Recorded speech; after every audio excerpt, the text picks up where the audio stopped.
Before we start, this video is intended for older audiences, and also this video includes topics about mental health issues, SH, and other dark themes.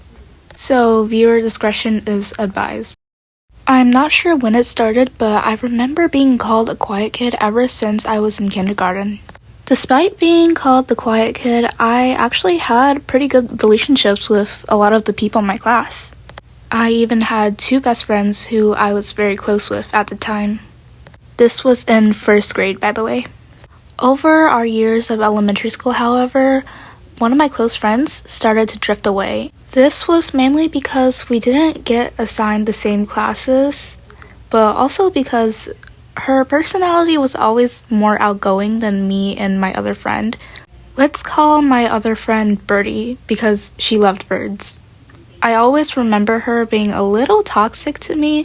She would sometimes push me around, dare me to do things I was too scared to do, and called me names. This was mainly because we were still really immature. We were in elementary school. Eventually, she got more mature and wasn't so toxic anymore, but we started to drift apart. We essentially became strangers again, and over time, she moved away. I think in 5th grade is when my social anxiety started to get really bad. I didn't have any friends and was constantly alone. I think sometimes I could still hang out with some people, but I was never close enough with anyone to be like actual friends with them. I did have one friend, but we didn't have the same classes at the time, and that kind of meant we couldn't spend any time together. 6th grade came and my social anxiety was at its peak. I did have one friend though, the friend that I mentioned earlier, but she was also kind of toxic. Most of my toxic friendships were just because everyone was still maturing and still figuring things out, so I don't blame them. Let's call this friend Chips, for no particular reason. I actually met Chips when I was in 3rd grade, and we were best friends. I think it was mainly because we were of the same race. She was a transfer student from China, and I was assigned to help her out. She had a very talkative and outgoing personality and loved to talk to everyone. Over the years, she started to forget about me because she was getting really popular and really only used me as a friend when no one else was around.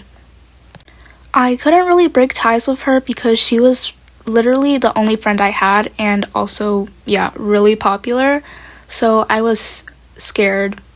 She eventually kind of forgot about me though, so that's how we kind of stopped being friends. I remember being terrified of going in the lunchroom in 6th grade because it was so packed with people and I didn't have any friends to sit with. I remember being on the verge of tears several times, but somehow I managed to never cry, so I guess that's a good thing. Sometimes people would come up to me and ask why I look so sad. As you can guess, I was pretty depressed. Eventually, I made one friend, and she was, you guessed it, kinda toxic.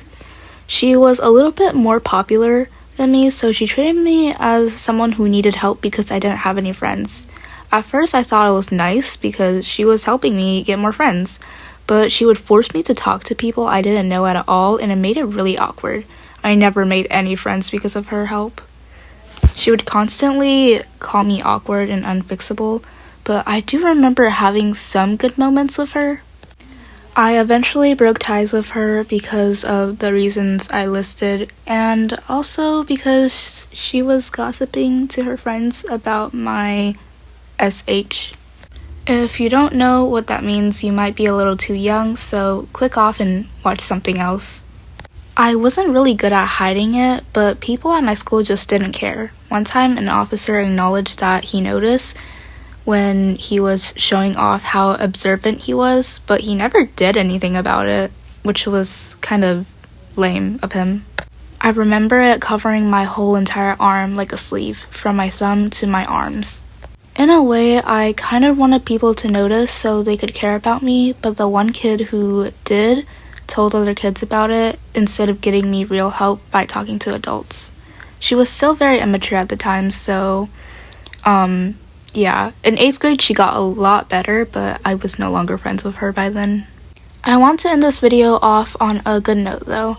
Over time, I found a nice friend group and I love being around them. I'm still kind of friends with some people I don't really want to be with anymore for reasons I won't explain in this video because that's gonna take me a little long and I'm just not really good at explaining, to be honest. But overall, I'm still really happy and grateful for the friends I have.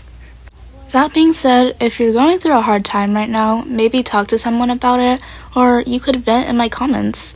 Letting out your feelings is always a lot better than keeping it inside. Anyways, thank you for listening to my rambling and have a good day.